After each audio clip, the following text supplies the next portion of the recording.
All right, good morning, everyone.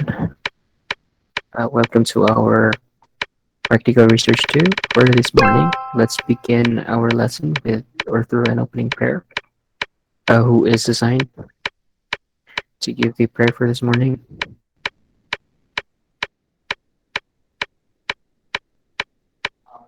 May I ask kung kinsay naka-assign nga mag-opening prayer karon?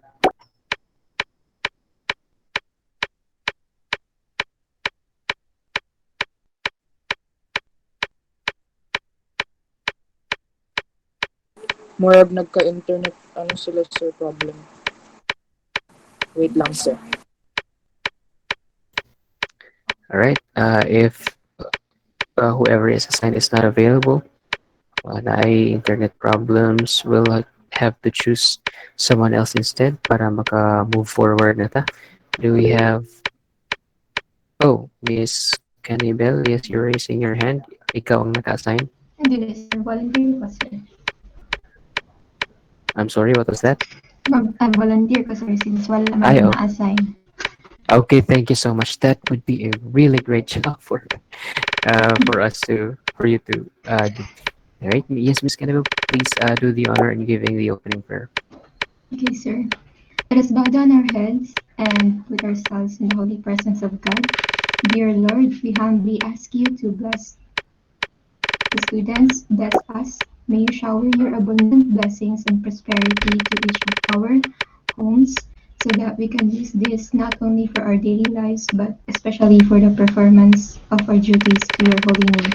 Bless Sir PP and um, may we ask for your guidance to start this lesson with Sir KP. In the name of Jesus Christ, our Lord. In the name of Jesus Christ, our Savior. Amen. Good morning, sir.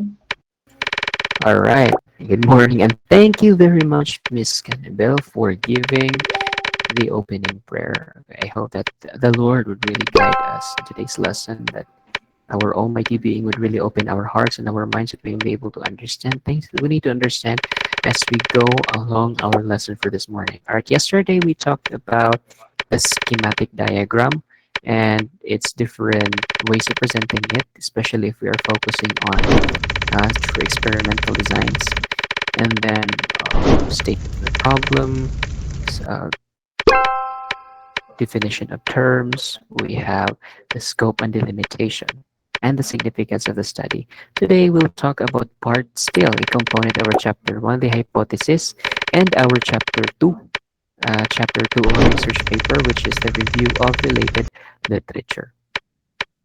Right? Again, hypothesis is still part of your chapter 1, and CRR is chapter 2. So I only fused the lesson kay gamay raman kay sila nga explanation ang isa. So, gifuse na lang nako. Now, let's go to our table of topics. Okay. Excuse me. Okay. We'll talk about hypothesis, a general view of what RRL is, or the review of related literature, and we'll have also a review sa inyong e-app na subject as to how we should choose the correct source to ang RRL, and how do we structure, and what format are we going to use in the formulation or the writing of our RRL. All right, let's go to the first topic, which is hypothesis. Who has an idea what this is? Probably you have met this word sa una sa inyong grades, inyong junior high school days. Yes, Miss Gama? Hypothesis, sir, is an educated guess, sir. All right, that is correct. A hypothesis is an educated guess, or an educated guess. It's a wise guess. All right. It's called educative because it has something to do with it's not just guessing, no, but it has something to do with the future of the findings of our research. That's why it's called educative guess. Okay. Let's try to confirm if mo agree ba si definitions answer ni Miss Gama. And there it is. Miss Gama is perfectly right. Hypothesis is a wise and educated guess formulated and temporarily adopted to explain the observed facts. Okay, it's just temporarily adopted to explain the observed facts. Okay. Uh, for example, gusto nato mahibaw ano ang atong kuan. Gusto nato mahibaw ang ato ang uh, gusto nato mahibaw ang atong study whether si English proficiency level makakuan ba maka-affect ba siya sa academic performance. So we're going to make a hypothesis out of that, meaning we try to make a guess as to the answer to our research problem. Okay, kaya gusto na ko mahibawan, I might say nga na relationship maka-apekto si level sa English proficiency sa ato ang academic performance, meaning you try to predict. Kay medyo managna bitaw ta. Managna ta ba kung unsa ang possible nga outcome sa ato ang study. Okay. There are two types of hypothesis. We have the alternative and the null hypothesis.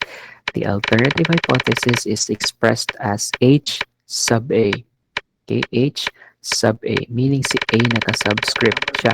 Okay, kung wala siya naka-subscript, that's ha. And that's not alternative hypothesis. I do not know what that word is. It's H sub A. And the null hypothesis is expressed as H sub O. Okay. So, unsay kalainan ani nilang duha, sir? Si alternative hypothesis ug si null hypothesis. Si alternative hypothesis, you can see in the definition, is the acceptance of existence of a trait, a characteristic, a quality, value, correlation, difference of the result, and is always stated in a positive form.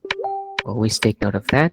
When we say alternative hypothesis or alternative hypothesis, acceptance, okay, acceptance of existence of a trait of fewer variables in the study, and it is always stated in a positive form.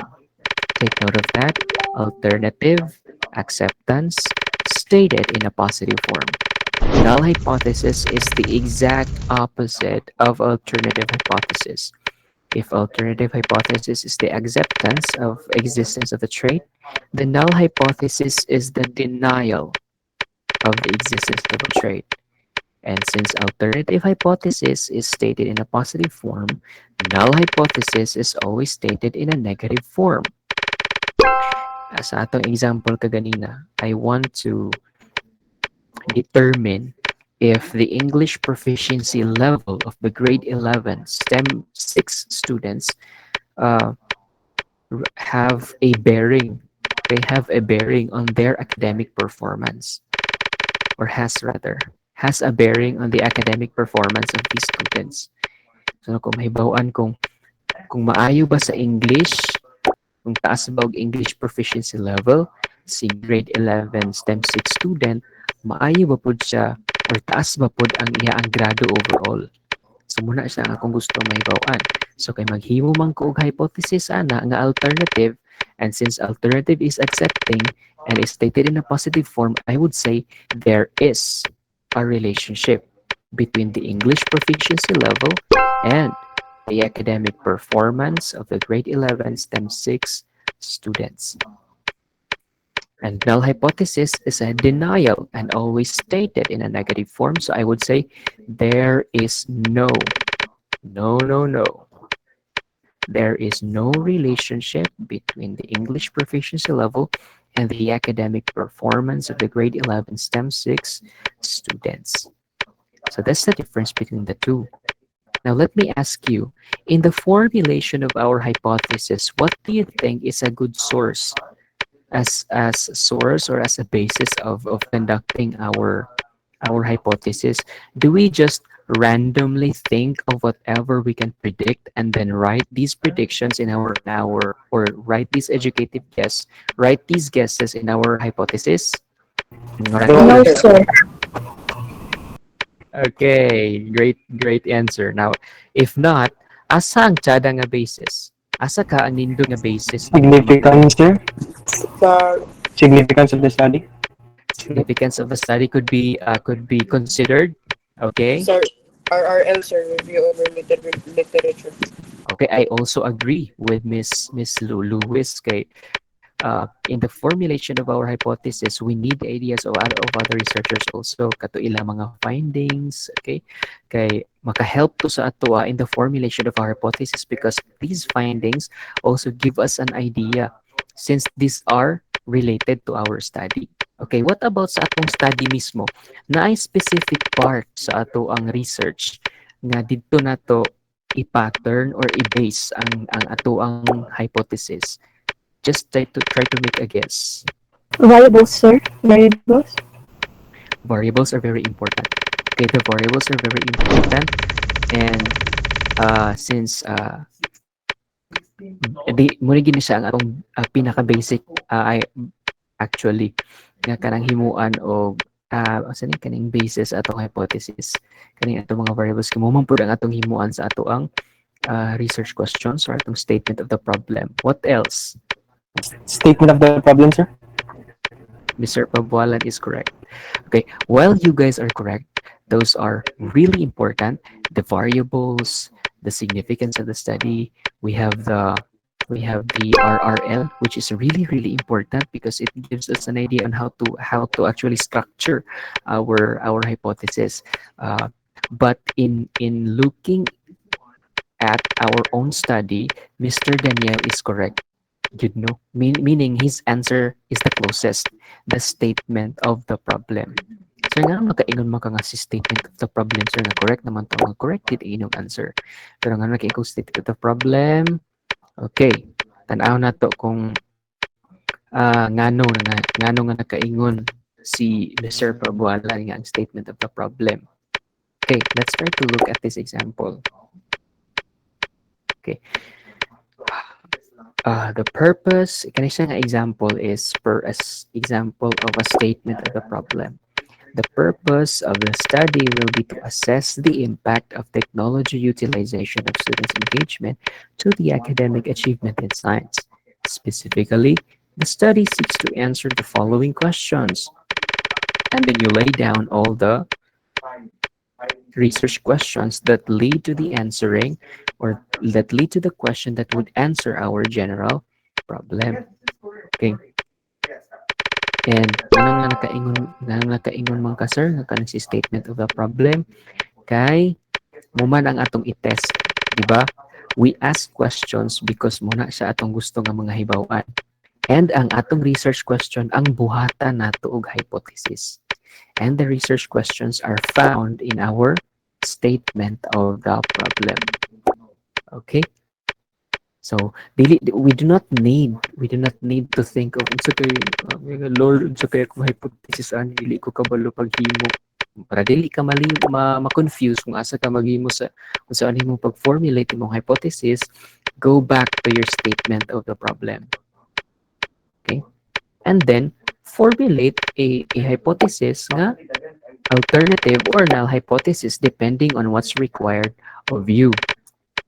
Question number 4, gihimuan ni researcher ani og statement of the problem.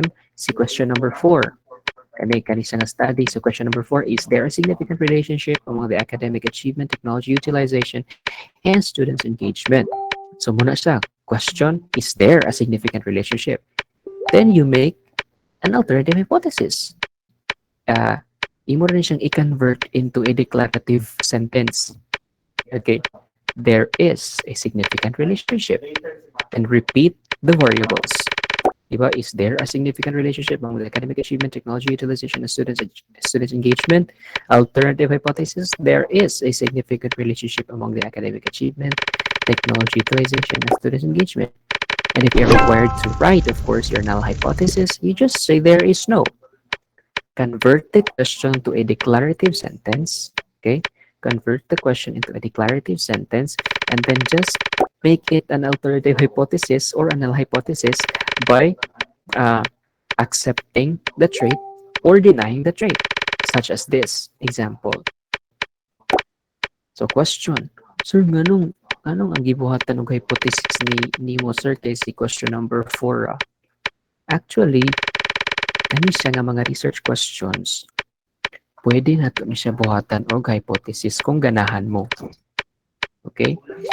Daw sir kay wala mi kabalo sir kay unsay basis ra ba namo sir kay kung ganahan mi sabi kung di mi ganahan sir di mi maghimo og hypothesis sa upat.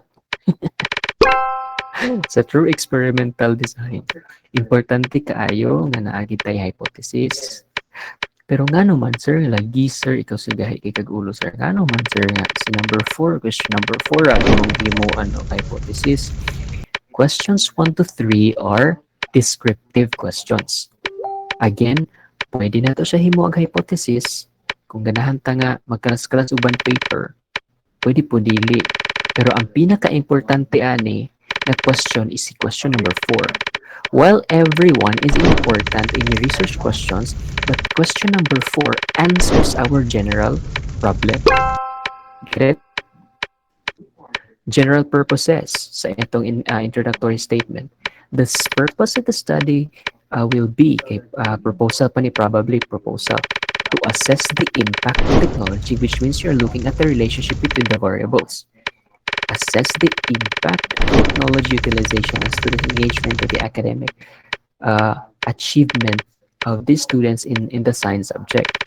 And tanawa si question number 4. Siya ang nangutana para sa general statement of the problem or general problem. Have you not noticed? Mauna siya nga si number 4 ang atong gipik na himuan nato og hypothesis. Okay? Sir, nganong unsay na as a descriptive nga question, sir? How do we know nga descriptive ang kanang kuan ang research question para either makapili mi kung ganahan ba mi mga buhatan siya hypothesis or not? Now, try to look at the example. We can say makabantay be. Unsay cue ug unsay clue nga descriptive ang research question. Tan-awa unsay common ni questions 1, 2 and 3.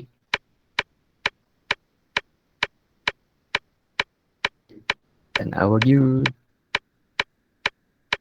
Ang una makakita na single, magkauyab na. Ang naay uyab daan nga makakita sa common na ay forever. What, sir? Ay, Okay, two of you, or 3 actually. We have Mr. Paul, Miss Sandy, Miss Cannibal, Miss Gamma. Okay, the question starts with what is. Di ba? Ano bitag? What is your height? Mag-iingan na ra. Ipa-describe ra sa imo. That's why it's called descriptive. And therefore, there is no need to bother yourself in making hypotheses to these questions. There is no need to bother yourself. But then again, kung ganahan ka nga magkalas-kalas uban paper, magkalas-kalas og page, magkalas-kalas og kahoy nga ipamputol sa atong mga forest na halabot ang iyong hypothesis si questions 1 to 3. Kay pwede mag-good actually. For example, what is the level of technology utilization of the participants? And you identify that the level is 1, 2, and 3 only. Imo na ito hypothesis. The level of technology utilization of the participants is level 3. Gi-predict na to, gi-assume na to nga level 3 gid sila kay alternative man. So kung null hypothesis, the level of technology utilization of the participants is 0. Meaning illiterate gid ay si participant pag-abot sa technology utilization. Pwede ka na nato nga buhaton. Pero since descriptive man siya, you can either choose to make an hypothesis or not. Among these research questions, the most important question nga dapat yun nga dili mawala si hypothesis is question number 4. Again, because si question number 4 answers the general problem. Okay. Daw be sir kay wala lang unta mi naghimo og questions 1 to 3 sir kung si 4 man di ang pinaka-importante. Nganong na importante si 1 to 3? Kay how will you know? How will you know the academic achievement kung dili nimo pangutan-on daan kung unsay ilang academic achievement? Okay. Is there a significant relationship? Tanawa si question number 4 ha. Is there a significant relationship among the academic achievement, technology utilization, and students' engagement?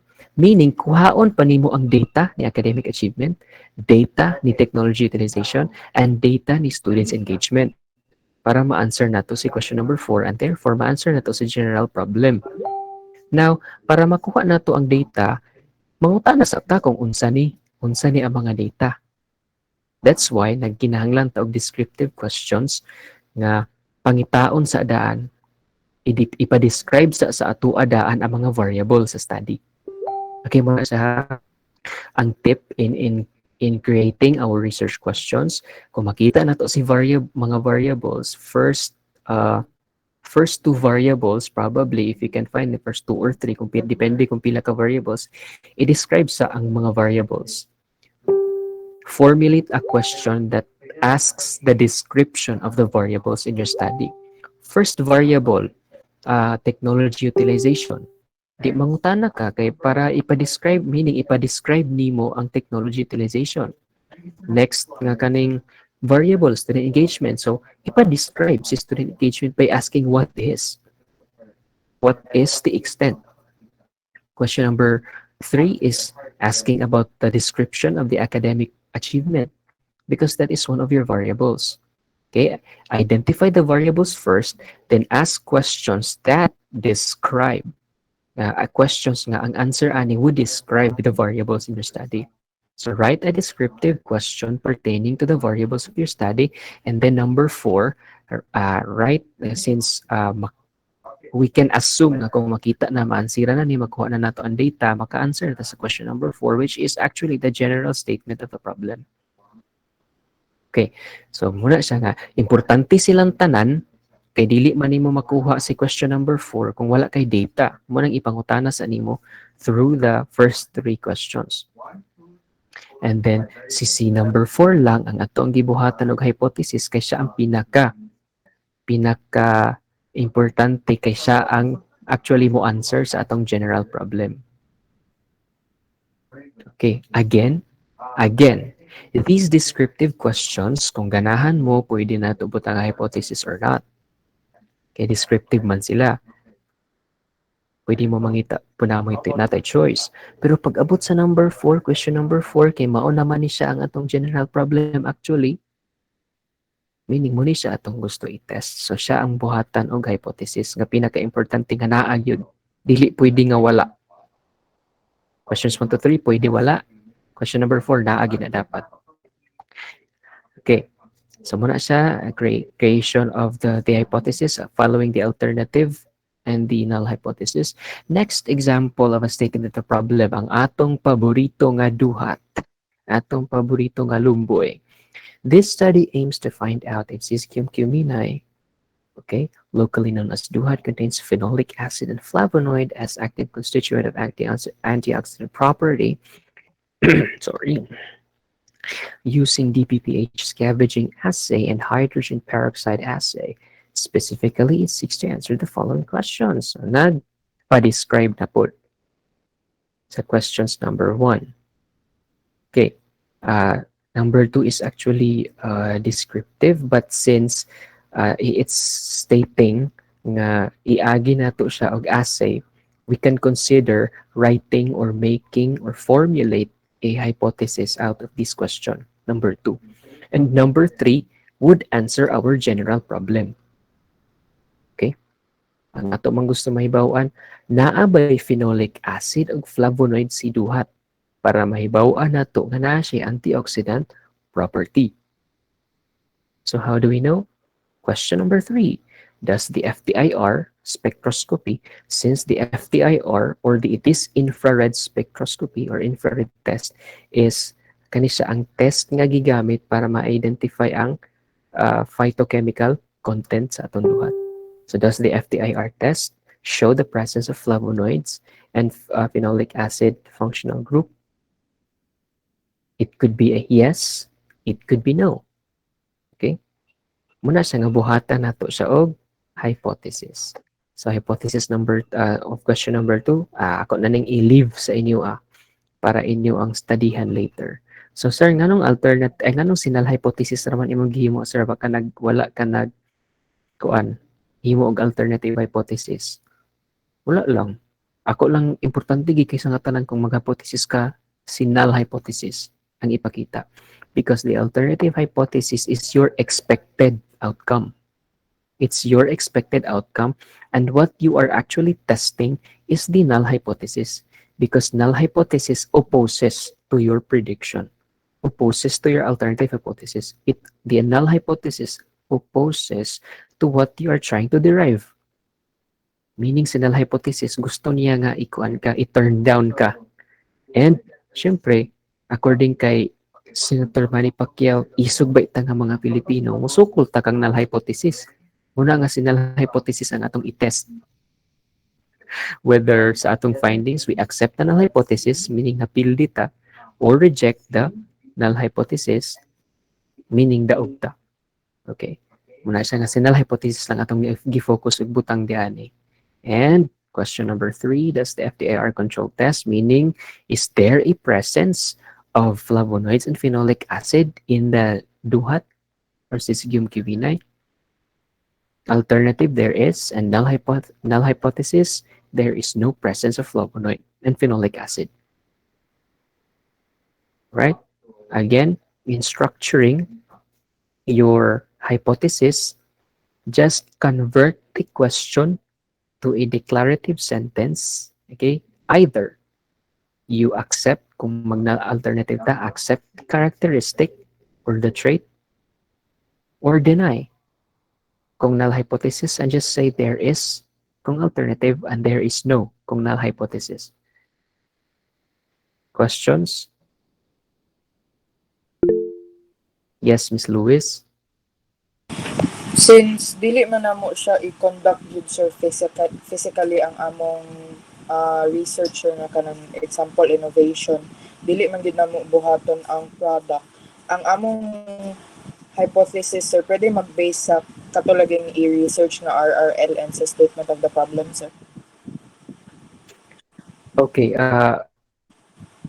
okay, can you try to elaborate on the question, Miss Manticaon, for everyone to better understand it also, and on my benefit also? Okay sir. Yeah.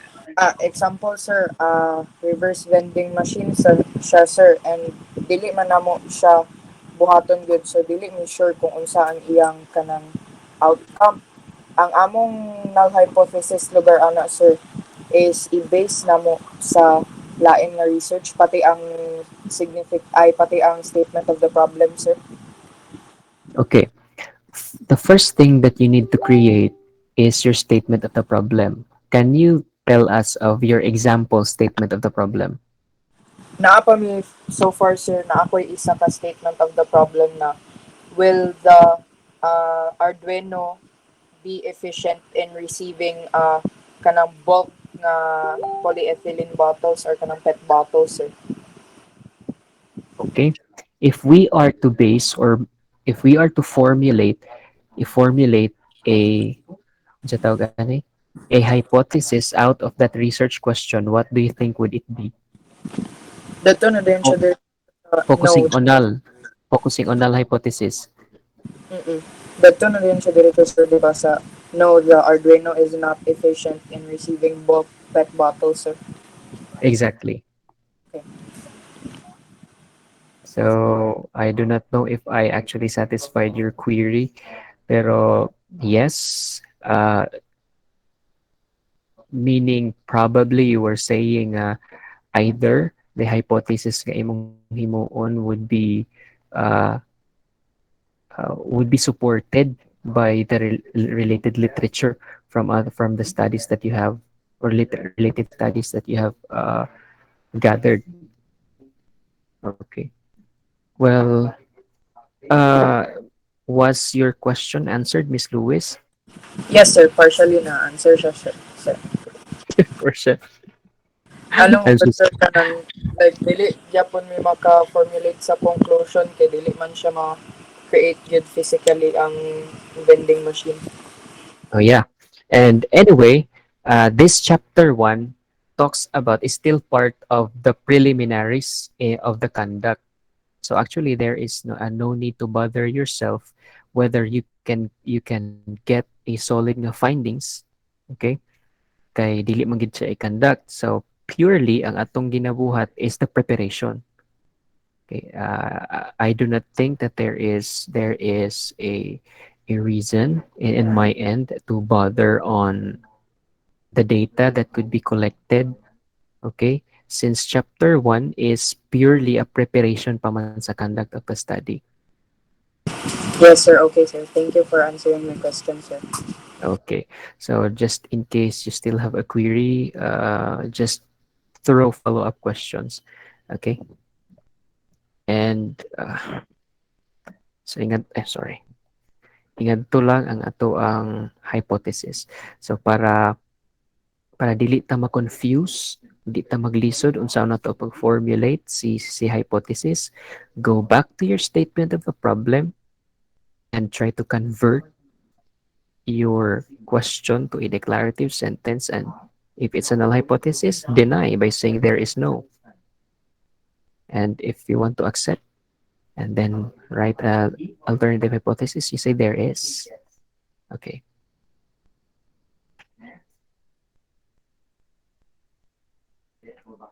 Napapatay question relative to hypothesis? Yes, Miss Gama. So sa mga PT lugar sir, unsay mas preferable nimo na kain sa hypothesis sir? Is it sir, null hypothesis or kanang alternative sir? Or it depends ra sa mo sir? Okay, let's see. Sa ato abang performance task worksheet, did I include the hypothesis? Were you able to view what I sent yesterday? Uh, sir. Okay. If naa si alternative, or if naa si, sorry, if I require the hypothesis, write both the alternative and null hypothesis. Okay? Pero kung wala, then don't Wala yung bother. hypothesis, sir. Okay. Wala di siya hypothesis. So, dili na lang nato siya i-include. Alright? Thank you for asking. By the way, the Miss Gama. Yes. Thank you sir. Okay, you're welcome. Anything else from the class?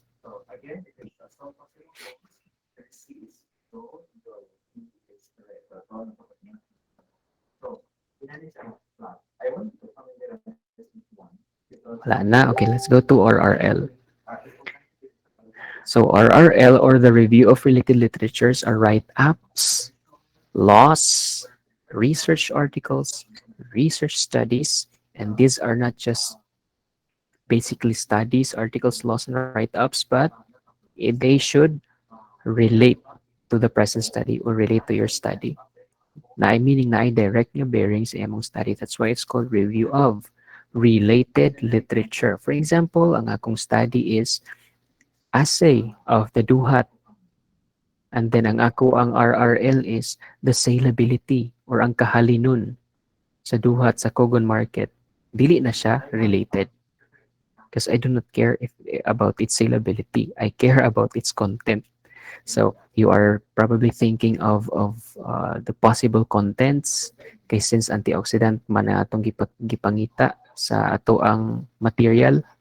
So atong buhaton ani, mangita ko kanang study that talks about the antioxidant siguro, and how will I be able to identify the antioxidant property through my tests. And so that's why they are called, these articles and studies are called related literature. Okay. There are ways of presenting also, and these are actually parts of your RRL. Kung maghimo na gid ta og RRL ha, dili tong sa atong performance task. If we of course are required to make our chapters 1 to 3 or chapters 1 to 5. So we could make use of our related legal basis, related literature, and related studies. Related legal basis are laws, departmental directives such as circulars, orders, memoranda issued by the government. For example, gusto nako nga i-utilize si kaning Sa tawag ani, i-utilize na ko si katong example na to, si pineapple leaves. Okay, instead of like throwing the pineapple leaves as waste, ako na lang siyang gamiton as paper bag. Ako siyang i-convert into a paper bag. So what law uh, would or could I be using as my legal basis? As my legal basis sa kuan sa ako ang study, since those kaning raw materials nga atong gi-mention, ang dahon sa pineapple are actually waste. So mangita siguro ko og law that talks about how I can manage waste, that talks about the recycling, the reusing of these solid wastes. I have here searched on file Republic Act 9003, or otherwise known as the Ecological Solid Waste Management Act of 2002. And then you present unsay naaani nga Republic Act nga imo man siyang gigamit as your related legal basis. Okay? Solid waste management man. Meaning, probably this RA talks about uh, reusing, recycling, okay, our waste materials, right? So that could be a good legal basis. Okay, again, legal basis are laws, mga RA, mga PD, mga presidential decrees, okay? And then the related literature are information that could be found in books, articles, magazines, and journals.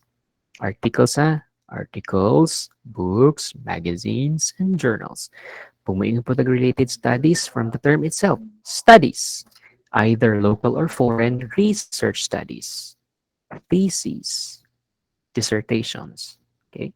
Kaning mga theses, kung ano sila, plural ni siya sa thesis. Okay? Plural ni siya, and this is the term used para at term nga gigamit para sa kaning mga research studies sa mga masters, and then ang mga research studies sa mga doctor's degree, dissertation ang tawag sa ilaang research study. Okay, so we do not call their research study thesis. Okay, we call them dissertation. Masuko na sila. Kaya ang thesis, masters, paubos. Okay. 5 minutes na lang nabilin sa tuwa.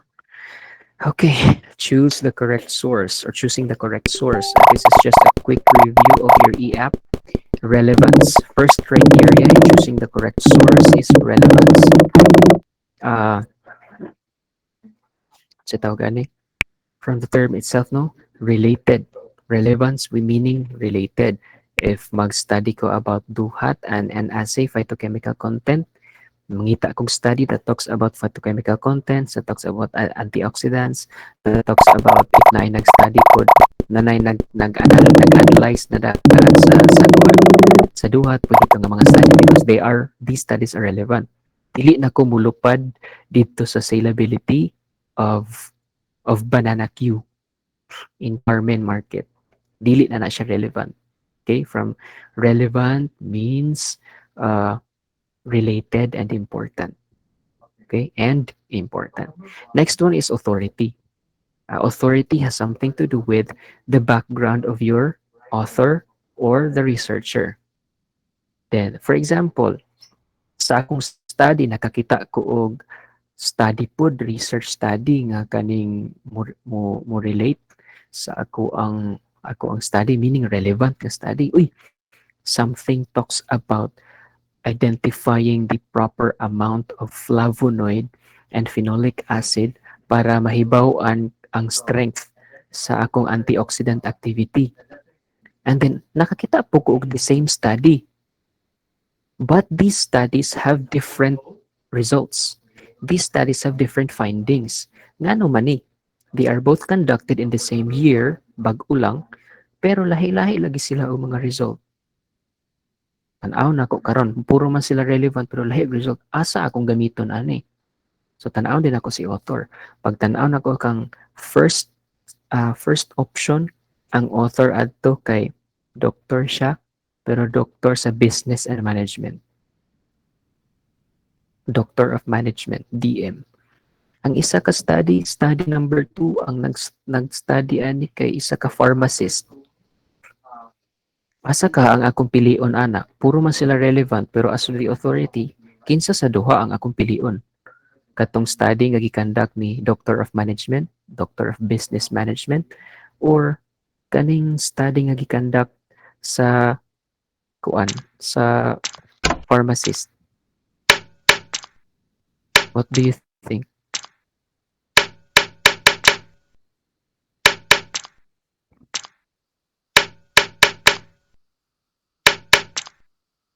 Hello? Are you guys awake? All right, Mr. Paul has an answer.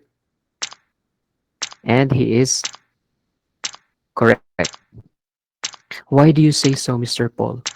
Nganong pilion man ako si pharmacist over the findings of the same study conducted by the Doctor of Business and Management? Tungod sa kwan, sir, authority, sir. Kaya ang research man nila, sir, is about man sa na may related sa field of kanang medicine, sir. Na ang medicine is naapoy kwan sa pharmacist, sir. So maybe sa kwan, sir, is mas duol siya sa imuhang kwan research. Correct. Well said and perfectly said, Mr. Paul. Okay? Kasi pharmacist man actually ang mas expert sa ilang duha in the field of medicine. Ang ilang field of expertise, ang field of expertise ni pharmacist, kinaaman sa mga tambal, mga chemicals. Actually, we call them, sa Philippines, we call them pharmacists. Pero sa other countries, we call them chemists.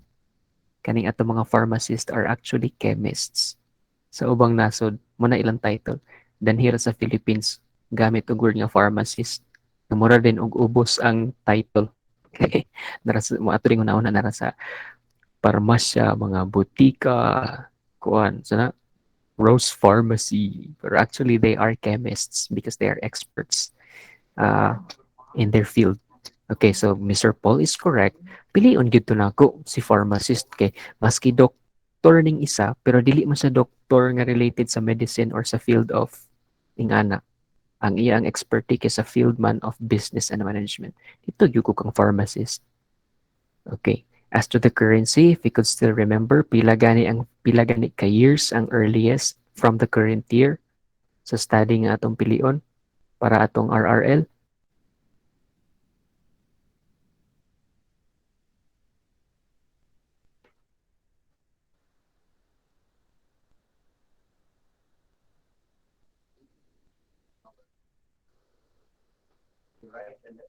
Hello?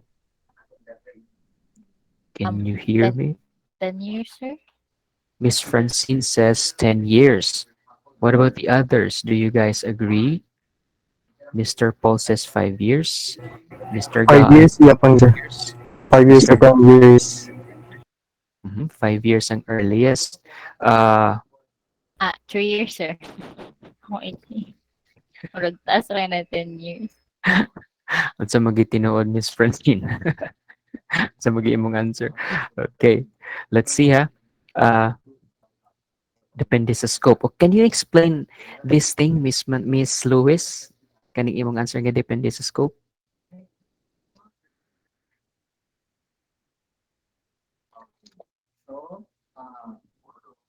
Napa ba si Miss Lewis? Sorry.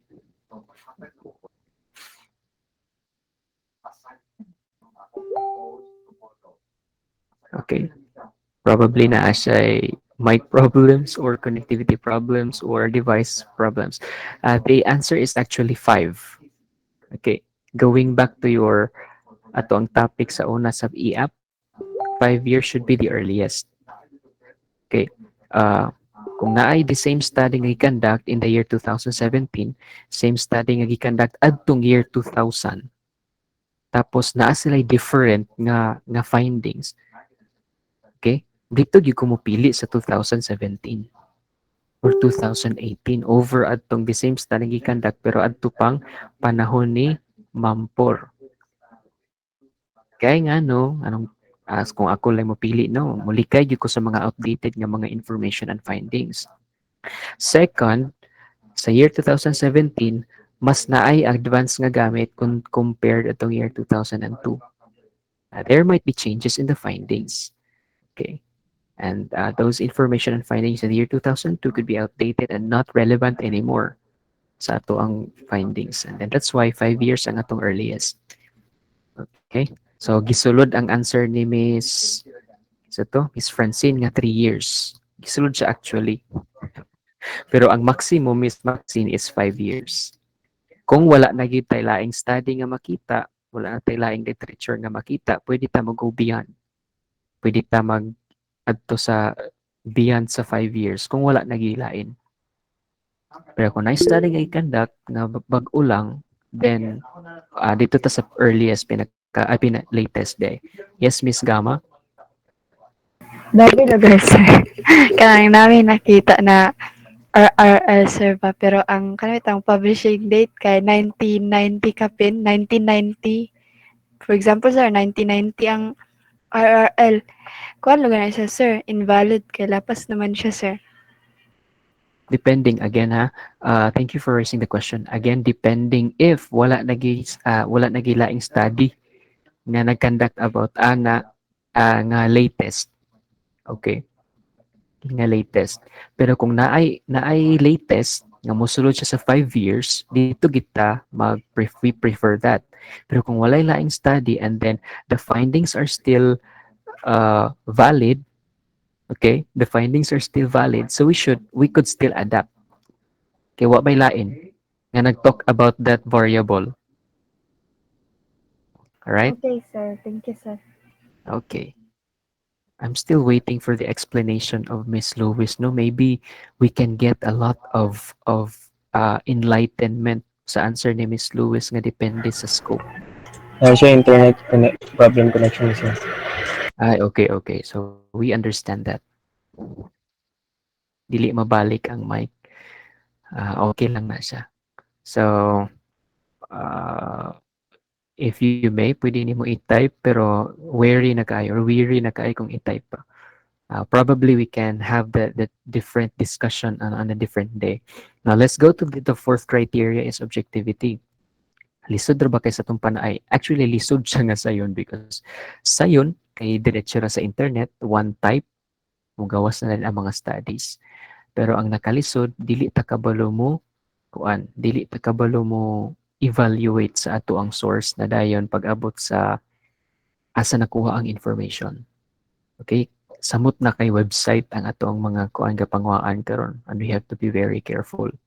Tan-aw na to basin og kani siya nga website di ay kay pangkuan man day ni pang political. Okay? And part of your objectivity is doing away with information that you can get from Wikipedia. Never ever take information from Wikipedia. Okay? That's a big no. Si Wikipedia. Kay bisag kinsa ra ang pwede maka-edit sa information. Kay dito gid ka sa mga information nga kani mga website nga .edu, .gov kana sila. Okay, .net could be a good source also. Pero pag maadto na kitag Wikipedia, likay. Okay, paasahon ra ka aning information ni Wikipedia. Haka-haka ra gid na ang kasagaran ng Wikipedia. Sayang lang kaayo ang valid nga information kay tungod sa ilang dungog nga bisag kinsa lang ang pwede nga mo-edit sa information. Again, do not use Wikipedia as your source. Never, ever in your life. Especially sa research. All right. Now let's continue. Structure and format. We still have time. We have no time.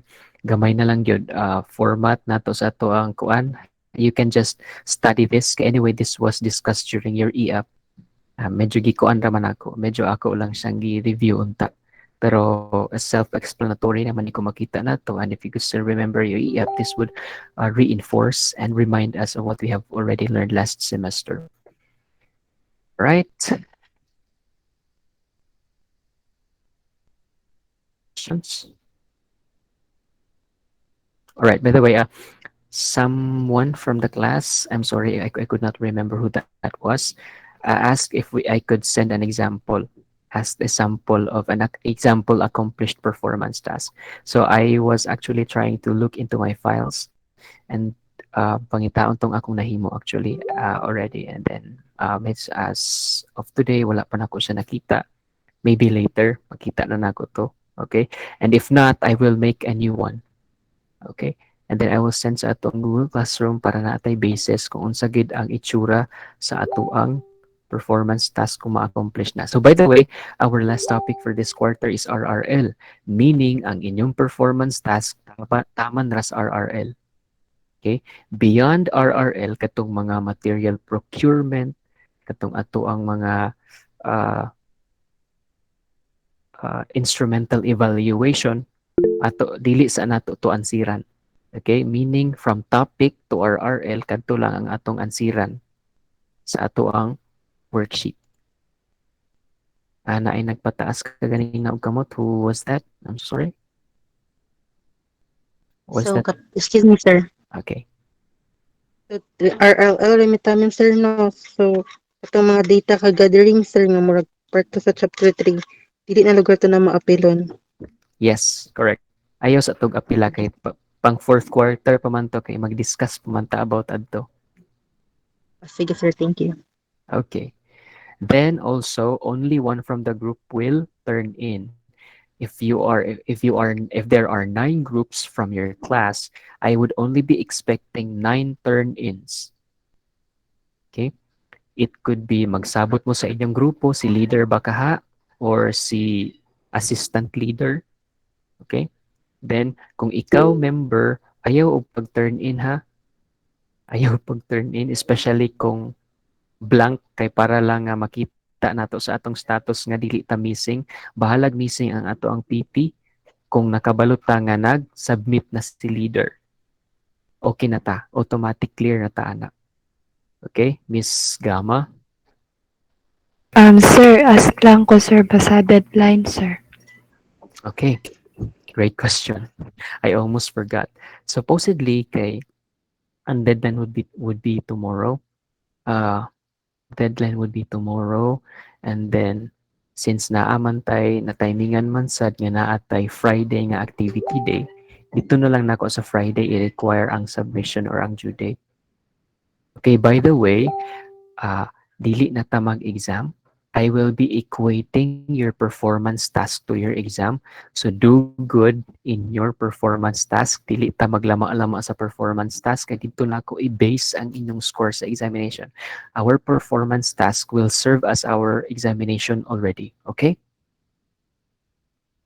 Yes, Okay, sir. sir. Thank you, sir. Alright. So para dili na mo magkuan. Para kung mubalik man ganing mo sa atong mga materials, that's to confirm how to accomplish our performance task. And it's already good as our examination. Okay? Balik lang nako, only one member of the group should submit. If there are 9 groups from STEM 6, grade 11 STEM 6, I will only be expecting 9 turn-ins. Mag-example ko ha, para klaro. Example, kauban si Miss Gama, Mr. Pabualan, Miss Francine, Mr. Espinosa, and Miss Canibel. Kung naka-decide mo nga si Miss Gama lang ang mag-submit kay siya ang leader, then si Miss Gama lang ang mag-submit. Mr. Espinosa, Mr. Pabualan, Miss Lakayanga, and Miss Canibel ay na mo pag-turn in. Especially kung missing lang kay para dili ma-confuse si sir. Just don't forget to indicate the members of your group in your performance test that you're going to submit. Yes, Miss Lewis? Pwede, wait lang sir. Nibalik pa Right. pwede i-hangyo sir na Sabado. May I ask why? Kay para mag-revise po mong good mi ana sir for sure, tapos dili mi sure if nami ample time nga makasulat kay exam na ug ma-end sa Friday po sir. Okay. Since that is a sincere request and that is for the benefit of everyone, thanks to Miss Lewis, the submission will be moved on Saturday. All right? Thank you, sir. Okay. You should be given your freedom also. Okay, para dili ma-sacrifice ang quality sa inyo ang trabaho. Alright? Is there anything else?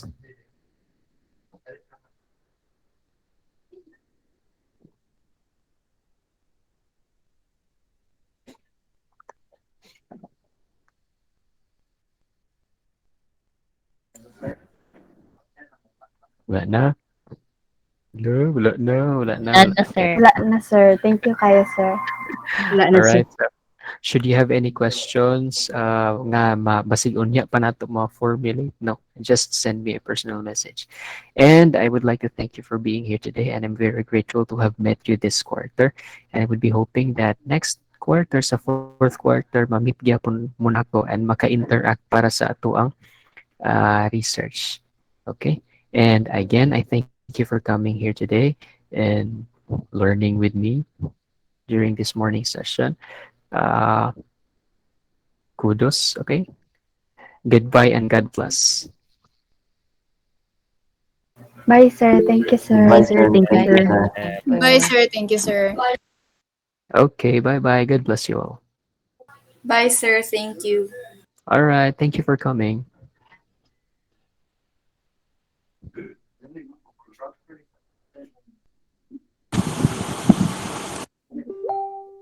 Sir, Yes, Miss Cannibal. pa-answer ba ka ng paano ako sa among study, sir? About siya sa kanang pa-advise lang ko, sir, ba kay first time man dyan ako magkuhan sa environmental science bitaw, sir. Kanya, the research studies that I've done last time are physical sciences and life sciences lang, sir. About siya sa kuan bitaw, sir, kanang study about sa Cagayan de Oro River, sir. Limnology, sir, because polluted naman jud, sir. So, we wanted to study about sa impact sa human activities bitaw, sir, sa Mhm. Ananga River. So, para po maprotektahan ang mga habitats sa fish, sir. And what Pero, is your question about that? pero wala pa may kuha na, sir. Ay, okay na siya, sir, sa quantitative, sir. Yes, of course. Tapos, wala pa may title, sir. We are still deciding. Mara to akong question, sir, kung okay ra ba to na study. Yes, of course. Okay kita siya. Okay, sir. Thank you, sir. All right. You're welcome. And again, do not worry if wala pa siguro yung title. Okay. Actually, nag-require na kong title sa atong nag-topic ta, pero since wala siguro mo naka-convene, you're also busy with other subjects, especially sa inyong mga major subjects. And that's why it's good that Miss Lewis raised no nga pwede ba nga ma-move ang kaning kuan, ma-move ang inyo ang submission, and it's all right. Okay, if there's nothing else. Na ako yung Sir. last, sir. Last na yun. Sorry kayo, sir. Okay, okay. Ako po, It's okay, sir. it's okay. Kaning, All right. just to be sure, sir, ba, kaning theory and proponent bitaw sa PT, sir, kaning under sa research framework, theories ni siya related sa among topic, sir, no? Yep. Lahi sa dayon Theories. theoretical nga under gyapon sa research framework. What? I'm sorry, I was confused. I was thinking that you're talking about all these theories that talk about your theoretical framework. Ano siya, sir, kaning dari sa PT, sir, kay duha siya na ay research framework sa taas na part, sa taas sa statement of the problem and under sa statement of the problem, sir. Okay, okay. I'm so sorry. My bad. That's the research framework that was part 1 kanang naay proponent, meaning title sa theory and then the proponent only ang gi-require ana. Pag-abot sa part 2, Dato pag-abot na sa tayo part 2, discuss. yes, Okay. i-describe na ninyo, i-state na ninyo, i-cite na ninyo ang inyo ang theoretical framework, the whole Okay. theoretical framework. Okay, sir. Right. Thank you. Okay. What about Mr. Daniel? Sir, kanang nakoy na-formulate nga title para sa mong research, sir ba? Kanang among title, sir, kay kuan the extraction of duhat pigment as organic marker ink bitaw, sir. Kay Mhm. nabantayan man gid namo, sir, namang gid mi duhat nga tree, sir. Tapos pag manglaba kung mamag uniform bitaw, sir, kay kanang pag mahatagakan siya sa lumboy bitaw, sir, kay makamantsa dayon. So, dito na ako na kuan, sir, nga naisip, sir, nga what if himuon siya og marker, sir, kay kuan na may pigment yun ang kuan, sir, ang duhat. Okay ra siya, sir. Okay kayo. okay kaayo na siya. Okay, sir. Thank Actually, you, sir. kay dako kay na siya og makatabang sa ato ang economy actually kung imong ma-find out gid ug unsa gid ang naa nga makahimo gid siya og ink. Dako kay sa tabang actually. Okay, Alright? sir. Thank you, sir. Okay. You guys have great minds, no? Mga maayo gid kaayo ba? Mga observant. Okay. And anything else? Muna ata to tanan, sir. Wala na, sir. Thank you so much, sir. Okay. Thank you, sir.